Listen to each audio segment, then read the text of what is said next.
Olá pessoal, estou aqui para mais uma aula de Biologia e hoje nós vamos conversar sobre as bactérias e os vírus.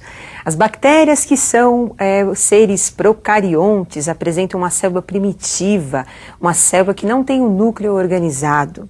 E é sobre as bactérias que nós vamos iniciar a nossa aula. Observe então a estrutura bacteriana. Então nós temos aí na estrutura bacteriana a presença da membrana esquelética da bactéria, da resistência à bactéria, também conhecida como parede celular bacteriana. Em seguida, um outro envoltório, a membrana plasmática da bactéria e a região interna celular, o hialoplasma, onde nós vamos encontrar a presença da cromatina, material genético da bactéria, e dos ribossomos, estrutura responsável pela síntese das proteínas das bactérias.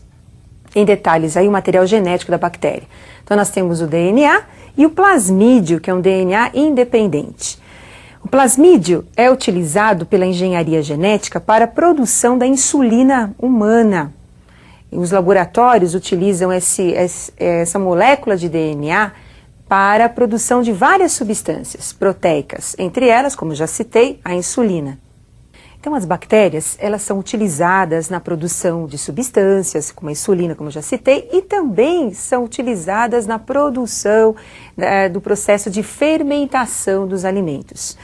Bactérias, elas têm uma importância. Além de serem utilizadas comercialmente, nós vamos encontrar bactérias decompositoras, que são aquelas que realizam a reciclagem da matéria orgânica, um papel fundamental para o ecossistema. Então, quando o animal morre, quando uma planta morre, então os cadáveres, os restos desses animais, ou mesmo os órgãos que entram em decomposição, quem realiza esse processo de reciclagem da matéria são as bactérias, chamadas de bactérias decompositoras.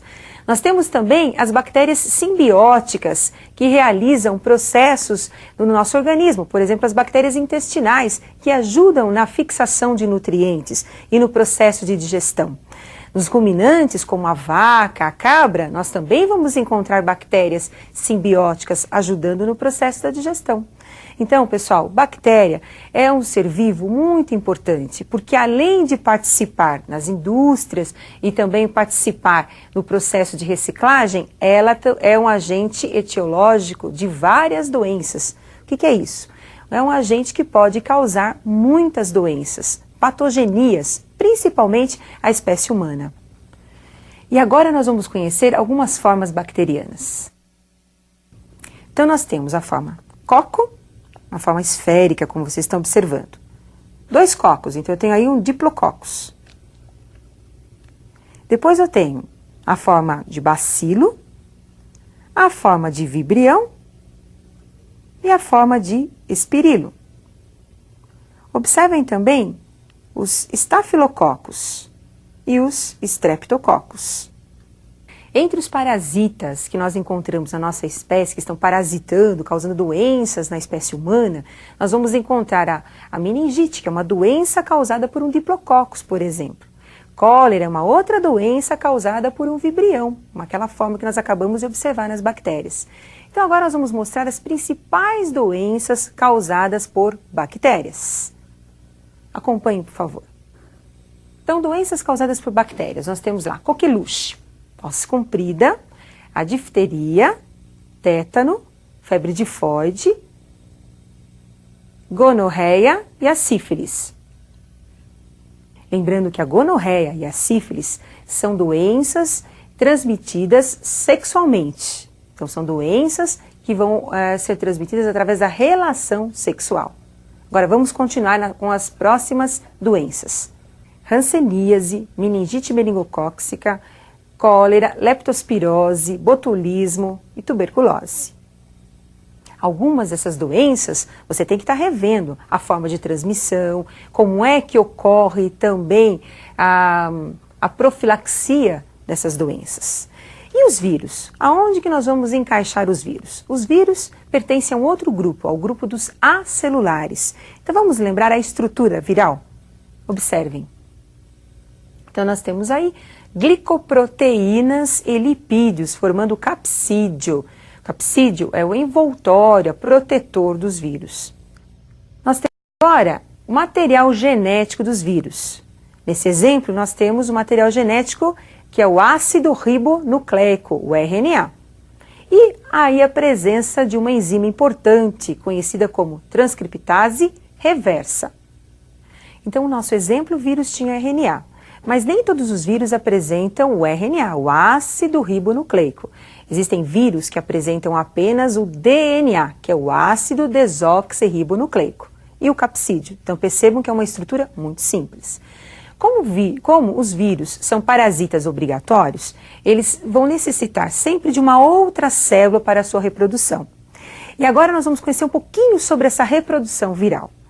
Então observem agora a reprodução dos vírus da AIDS, do HIV. Então nós temos aí a estrutura do HIV. O vírus da AIDS, também conhecida como SIDA, né? Esse vírus apresenta o material genético, o RNA. Envolvendo o material genético, então nós temos o capsídeo, um envelope protetor também. Lembrando que esse vírus, devido à presença do RNA, ele é chamado de retrovírus. Esses vírus adoram se reproduzir numa célula que nós temos no nosso organismo, conhecida como linfócito CD4. É o general que cuida de toda a nossa defesa imunológica. O CD4, ele apresenta uma proteína, como vocês estão observando, o CD4, tem a membrana celular, o seu DNA, o seu núcleo. Então nós vamos encontrar o material genético dessa célula. O HIV, ele acaba se ligando, o processo que nós chamamos de adsorção ao linfócito CD4. Após a sua ligação, o RNA, ele abandona o seu capsídeo, entra na célula do linfócito CD4 e inicia o seu processo de multiplicação. Com a ajuda da transcriptase reversa, sua enzima, ele acaba produzindo um DNA modificado. Esse DNA modificado, produzido agora, vai ser absorvido pela célula, pelo núcleo da célula parasitada, e com isso nós vamos ter agora a formação de um DNA modificado no interior do núcleo do nosso linfócito. Utilizando a maquinaria da célula parasitada, então agora o nosso DNA viral passa a se reproduzir, formando cópias desse DNA modificado, produzindo seus capsídeos, dando origem então a novas formas aí de HIV. Esse HIV agora abandona a célula parasitada e vai agora parasitar outras células, multiplicando-se no interior dessas novas células. E agora um detalhe especial para vocês não esquecerem, eu tenho o DNA do linfócito, o DNA do nosso glóbulo branco, e você tem o DNA pirata, o DNA do HIV, aderido a esse linfócito, ao DNA do linfócito. E com isso, nós vamos ter a reprodução viral. Então, após a reprodução, o HIV agora abandona os linfócitos, cai na corrente sanguínea e vai ser encontrado nas secreções do corpo, no caso, nas secreções vaginais, no esperma, mas também encontramos o HIV nas células do sistema nervoso. Ele gosta muito também dessas células para sua reprodução? Não, só nos linfócitos, mas ele é encontrado no seu interior. Bom, com a instalação do HIV nesses tecidos, nós vamos ter as manifestações das doenças. Lembrando que a AIDS, a SIDA, é uma doença da imunodeficiência adquirida. Na verdade, essa doença, ela vai diminuir a resistência dos pacientes e, com isso, possibilitar a manifestação de outras doenças, como nós vamos conhecer algumas dessas manifestações. Então, observem agora alguns sintomas e doenças dos aidéticos. Então, nós temos aí na pele. O que nós vamos encontrar na pele?